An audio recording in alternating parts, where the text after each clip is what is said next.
Hi, இன்றைக்கிலேருந்து lunch series பார்க்க போகிறோம். இன்றைக்கி டே 1, அதோட ரெசிபீஸ்லாம் வாங்க பார்க்கலாம்.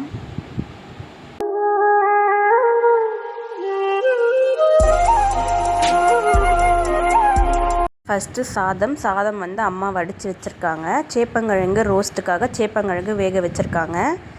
இப்போ வெண்டைக்காய் சாம்பாருக்கு வந்து ஒரு பேனில் எண்ணெய் விட்டு வெண்டைக்காவை நல்லா வந்து வதக்கி எடுத்துக்கணும்.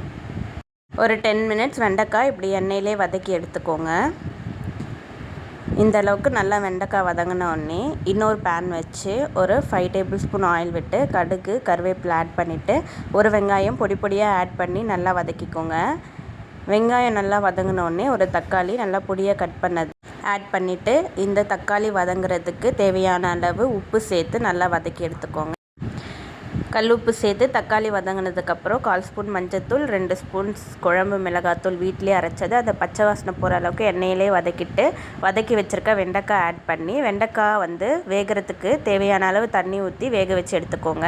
வெண்டைக்காய் வெந்ததுக்கப்புறம் பருப்பு வேக வச்சு எடுத்துருக்க பருப்பை ஆட் பண்ணிவிட்டு நல்லா கொதிக்க வச்சு எடுத்துக்கோங்க. பருப்பு சேர்த்துட்டு ஒரு 10 நிமிஷம் கொதித்ததுக்கப்புறம் லெமன் சைஸ் புளி எடுத்து கரைச்சி அதையும் சேர்த்துக்கோங்க. புளி சேர்த்து ஒரு 5 நிமிஷம் கொதித்ததுக்கப்புறம் கொத்தமல்லி ஆட் பண்ணி இறக்கிடுங்க. நமக்கு வெண்டைக்காய் சாம்பார் ரெடி ஆகிடுச்சு. இப்போது சேப்பங்கிழங்கு ஃப்ரை செய்யலாம். சேப்பங்கிழங்கு ஃப்ரை செய்கிறதுக்கு குழம்பு மிளகாத்தூள் 1 ஸ்பூன், மஞ்சத்தூள், பெருங்காயத்தூள், பூண்டு, கருவேப்பிலை ஆட் பண்ணிவிட்டு தேவையான அளவு உப்பு ஆட் பண்ணிவிட்டு கரைச்சி வச்ச புளி கொஞ்சமாக ஆட் பண்ணிவிட்டு எல்லாத்தையும் நல்லா மிக்ஸ் பண்ணி எடுத்துக்கோங்க. சேப்பங்கிழங்கை நல்லா வேக வச்சு தோல் உரித்து எடுத்துக்கணும். இதை நல்லா மிக்ஸ் பண்ணிவிட்டு நம்ம தோல் உரித்து வச்சுருக்க சேப்பங்கிழங்கை ஆட் பண்ணி நல்லா மிக்ஸ் பண்ணிவிட்டு ஒரு 10 நிமிஷம் மசாலாவில் நல்லா ஊறணும். சேப்பங்கிழங்கு 10 நிமிஷம் ஊறினதுக்கப்புறம் ஒரு பேன் வச்சு அதில் 4 ஸ்பூன் எண்ணெய் சேர்த்து கடுகு பொரிஞ்சதும் சேப்பங்கிழங்கு மேரினேட் பண்ணியிருக்கிறத ஆட் பண்ணிவிட்டு நல்லா எண்ணெயிலே வந்து ஷாலோ ஃப்ரை பண்ணி எடுத்துக்கோங்க.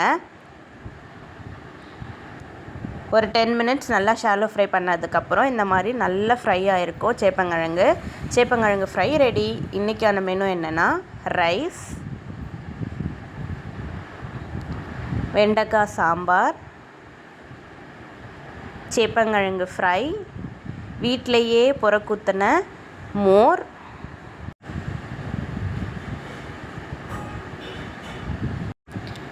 சால்ட், மாம்பழம். இந்த ரெசிபிலாம் செஞ்சு பார்த்துட்டு எப்படி இருக்குன்னு கமெண்ட் பண்ணுங்கள், லைக் பண்ணுங்கள், ஷேர் பண்ணுங்கள், சப்ஸ்கிரைப் பண்ணுங்கள்.